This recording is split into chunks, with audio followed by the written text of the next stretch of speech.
Simon, Petrus, Andreas, Yakobus, Yohanes, Filipus, Thomas, Yakobus anak Alfeus, Tadeus, Simon orang Zelot, Matius, Bartolomeus, Yudas Iskariot, 12 murid Yesus. Jesus bless now him memang kan to study by memang kan to study bupen haim. Okay. Hari ini 3-4. Membuat simpulan dari teks hasil pengamatan wujud benda. Simpulan merupakan hasil akhir dari uraian sebelumnya. Kita juga dapat membuat simpulan teks dari hasil pengamatan. Misalnya pengamatan pada percobaan tentang wujud benda. Pada percobaan tentang wujud benda dapat diamati sifat-sifat benda. Kita mencatat hasil percobaan. Catatan hasil percobaan tersebut dapat disusun menjadi teks hasil pengamatan. Perhatikan contoh teks hasil pengamatan berikut. Benda padat dapat ditemukan di sekitar kita. Benda padat mudah dikenali karena wujudnya yang tidak berubah-ubah. Contohnya adalah pensil. Pensil merupakan benda padat. Jika pensil diletakkan dalam kotak pensil, maka bentuknya tidak akan berubah. Demikian pula, jika pensil dipindahkan ke dalam gelas, bentuk pensil tidak berubah. Simpulan dari teks pengamatan hasil pensil merupakan benda padat karena bentuknya tidak berubah meskipun diletakkan di tempat yang berbeda benda. Ayo berlatih, bacalah teks hasil pengamatan berikut, setelah itu kerjakan soalnya. Mana pensil? Oh ini. Oke. Sifat benda padat. Benda padat terdapat di sekitar kita, misalnya pensil, buku menggaris ataupun dan penghapus. Kita dapat mengetahui ciri-ciri benda padat dengan melakukan percobaan berikut. Aku sudah pernah. 1. Sediakan sebuah pensil, gelas, dan mangkok. 2. Letakkan pensil ke dalam gelas. 3. Amatilah apakah bentuk pensil berubah. 4. Selanjutnya pindahkan pensil itu ke dalam mangkok. 5. Amatilah apakah bentuk pensil berubah. Seharusnya ini tanda tanya. Berdasarkan percobaan tersebut, kita dapat mendapatkan hasil pengamatan sebagai berikut. 1. Bentuk pensil tidak berubah ketika dimasukkan ke dalam gelas. 2. Bentuk pensil tidak berubah ketika dimasukkan ke dalam mangkok. 3. Pensil termasuk benda padat, bentuknya tidak berubah meskipun dipindahkan ke tempat lain. Oke. Tuliskan simpulan berdasarkan teks hasil pengamatan tersebut dalam kolom tersebut. Simpulan. Maksudnya dibilang tuliskan simpulan berdasarkan teks hasil pengamatan tersebut dalam kolom berikut. Tuliskan simpulan di sini. Iya, dia punya rangkuman inti dari apa yang tadi dibaca. Inti dari benda padat. Dari teks tadi. Iya, maksudnya dia punya inti pembahasan. Dia punya kesimpulan itu sama dengan inti pembahasan. Gitu. Mengerti tidak? Tidak.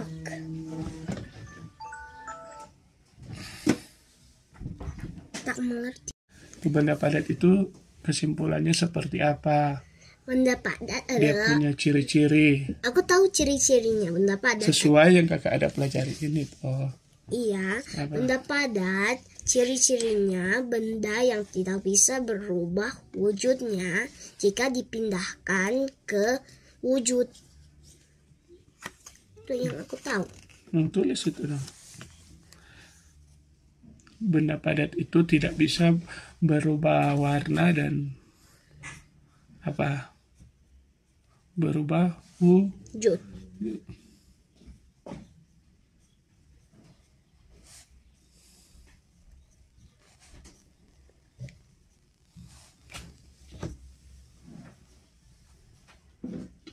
Dah. Memecahkan permasalahan sehari-hari tentang jarak. Yeay. Ayolah. Ayo ingat kembali bahwa jarak merupakan ukuran panjang lintasan yang ditempuh. Jika kita melakukan pengukuran jarak, artinya kita melakukan pengukuran panjang lintasan. Satuan jarak yang sering kita gunakan sehari-hari adalah kilometer dan meter. Sentimeter juga, kenapa selalu lupa sih? Perhatikan contoh permasalahan sehari-hari tentang jarak berikut. Sebelum berangkat ke kantor, odometer sepeda motor ayah menunjukkan angka 5.280 km. Odometer merupakan alat mengukur jarak yang ditempuh oleh kendaraan. Aku tahu odometer yang ada di torong mobil. Sudah yang di mobil Hyundai kita sudah sudah berapa panjang kita pakai mobil itu. Kemudian jaga tak hitung. Artinya sepeda motor ayah dia sudah gunakan 5.280 km, artinya dia sudah gunakan ini panjangnya 5.280 km. Begitu aku sudah tahu odometer kok. Nah, setelah tiba di kantor, odometer menunjukkan 5.285 km seperti gambar di samping. Berapa meter jarak yang ditempuh dari rumah ke kantor? 5 km sama dengan 5.000 meter. Penyelesaian, kita dapat menentukan jarak tempuh dengan cara menghitung selisih angka yang ditunjukkan pada odometer. Aku sudah tahu kok. Jadi jarak yang ditempuh ayat dari rumah ke kantor menggunakan sepeda motor adalah 5.000 meter. Nah, ayo berlatih. Kerjakan soal-soal berikut. Boleh, aku jago dengan ini. Ibu akan membeli bahan-bahan untuk membuat kue di sebuah toko kelontong yang jaraknya 1 km 500 meter dari rumah. Berapa meter jarak toko tersebut dari rumah? Nah, 1 km kita ubahkan ke satuan meter sama dengan 1.000 meter. Artinya 1.000 tambah 500 sama dengan 1.500. Ini satuan kilometer atau meter? Yang mana? Ini kan 1 kilometer sama dengan 1.000 kilometer. 1.000 meter. Arti dengan ini 500 meter. Artinya 1.500. Harus tulis satuannya. Satuannya kilometer atau meter? Nah, pasti meter. 1 kilometer 500 meter itu sama dengan 1.500. Tulisnya 1.500 meter. Oh iya, sudah. Aku ada. Betul, itu satuannya M kan itu. Tinggi Gunung Semeru adalah 3 km 676 meter di atas permukaan laut. Berapa meter tinggi Gunung Semeru? 3.676 meter. Penduduk sebuah desa harus berjalan sejauh 4.055 meter untuk membeli keperluan sehari-hari di pasar terdekat. Berapa kilometer lebih berapa meter jarak dari desa tersebut ke pasar terdekat? Oh, sekarang dia maksudnya harus tulis seperti 1 km 500 meter begini, tapi harus pakai ini. Artinya 4 km lebih 55 meter. Begitu. Nol, 1 tulis nolnya. Sebuah pesawat terbang berada pada ketinggian 10.820 meter di atas permukaan laut. Berapa kilometer lebih berapa meter ketinggian pesawat tersebut? Ya, aku mau tulis nomor 4 di bawah sini dulu. Ya, ada tempat lagi. Aku tahu deh. Artinya, astaga. Oh iya 10 kilometer 820 meter begitu. Sebuah satelit bumi awalnya berada pada ketinggian 415.000 meter. Setelah itu satelit itu menjadi 15 km lebih tinggi. Berapa kilometer ketinggian satelit itu sekarang? Ini penjumlahan deh. Ini gampang. 415.000 meter ditambah 15. Salah, Kak. Oh, aku tahu. Itu 15 km. Kita harus dikonversikan dulu, dibuat jadi ke meter, baru dikasih tambah. Iya. Berarti 15 km itu jadi berapa meter?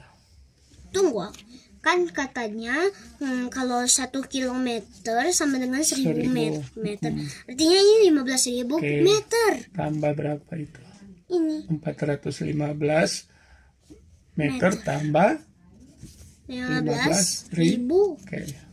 Itu udah kasih. Artinya kita 415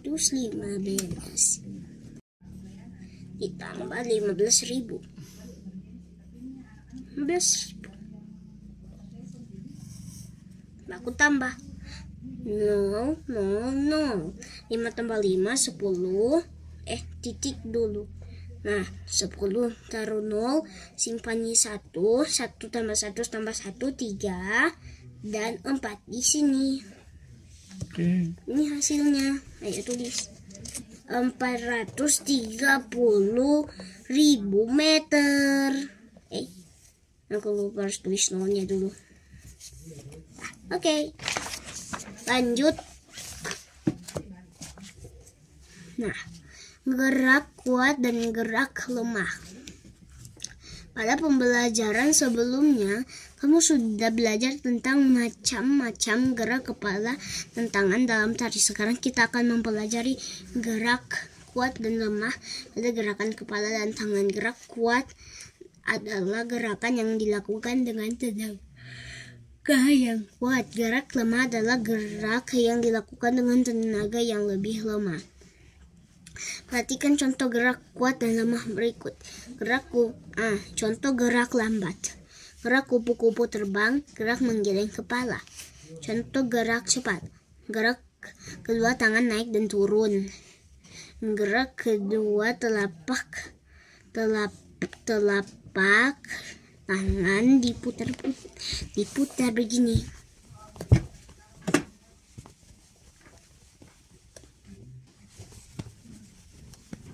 Begitu. Nah, meniru gerakan sambil menyanyikan lagu. Harus menari lagi sih. 1. Buatlah kelompok dengan 4-5 temanmu. 2. Tirukan gerakan-gerakan berikut sambil menyanyikan lagu kupu-kupu yang lucu. Kupu-kupu yang lucu, kemana engkau terbang? Bermudik mencari bunga-bunga yang kembang, berayun-ayun pada tangkai yang lemah. Tidakkah sayapmu merasa lelah? Nah, 3. Berlatihlah sampai kelompokmu kompak dalam melakukan gerakan tersebut. 4. Tampilkan gerakan sambil menyanyikan lagu tersebut di depan kelas dengan percaya diri. Astaga. Yan. Nah, habis ini nanti aku mau bikin ini. Jadi ada PR ini harus menari. Habis ini. Oh, sampai sini oke. Artinya kita istirahat. Hooray, istirahat.